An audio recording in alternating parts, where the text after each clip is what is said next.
Often we don't have the time for Barry Lyndon or a Bela Tarr film, but we want to watch something of quality that's a little bit under 90 minutes, and we could start here with my recommendation of Pickpocket at 76 minutes, one of the great Robert Bresson films. Robert Bresson, of course, one of the most talented filmmakers of all time, great French director. This is a story of crime and redemption about a pickpocket, and that is very interesting, watching the mechanics of how this is pulled off. And sometimes Bresson will slow down the frame. You see an object being moved by the hands. It's truly like just interesting how someone could get away with this.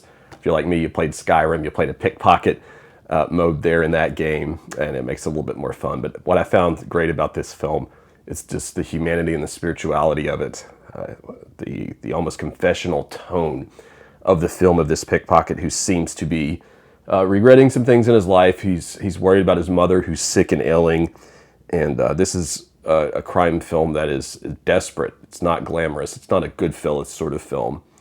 And it makes you feel sad the whole way through, and you're never quite sure why.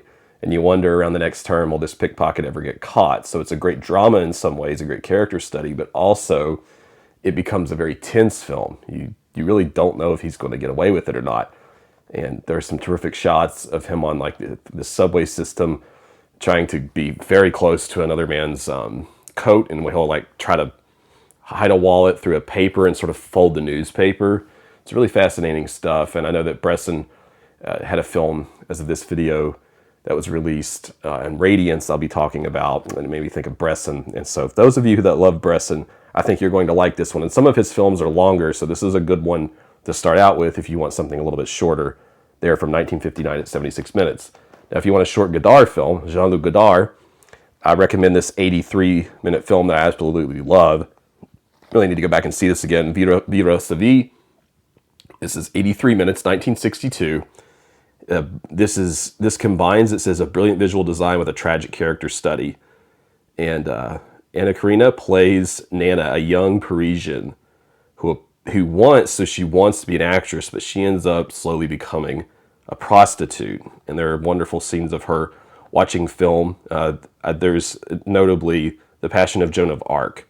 You'll see a scene where she watches that, and it's a really intense kind of thing that might remind you of something like Sunset Boulevard when Gloria Swanson's watching the movie in that one, and the intensity with which she watches the films. It's a very cultured, very smart woman, and it's a really sad, very powerful, evocative picture that's never judgmental, that I've always had a great admiration for, that I really need to study again. It is a landmark of the French New Wave.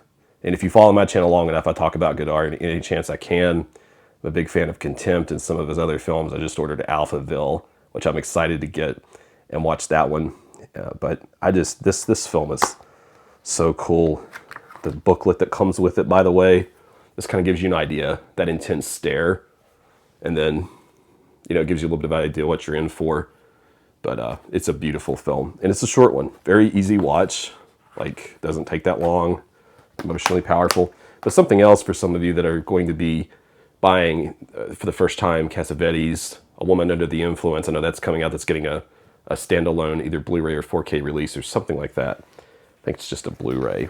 One of his first films, maybe even his first film, that you can get in this John Cassavetes 5-film set, which I've talked about before, is this 82-minute, it does feel a tad bit amateurish, but this is his film called Shadows, directorial debut. It's really good. It revolves in a lot of ways around a romance between a light-skinned black woman and this white guy who eventually realizes that there's a much darker-skinned jazz brother, and he has a issue with that because of his own racism. And that's some of the film, but if you read the description, that's a little bit misleading. It's really as much of a study about family and how those relationships build and how people stick up for each other. And the dialogue I don't know the extent to which the dialogue was improvised, but I'm wanting to say it was quite on the heavy side, and you'll feel that as you watch.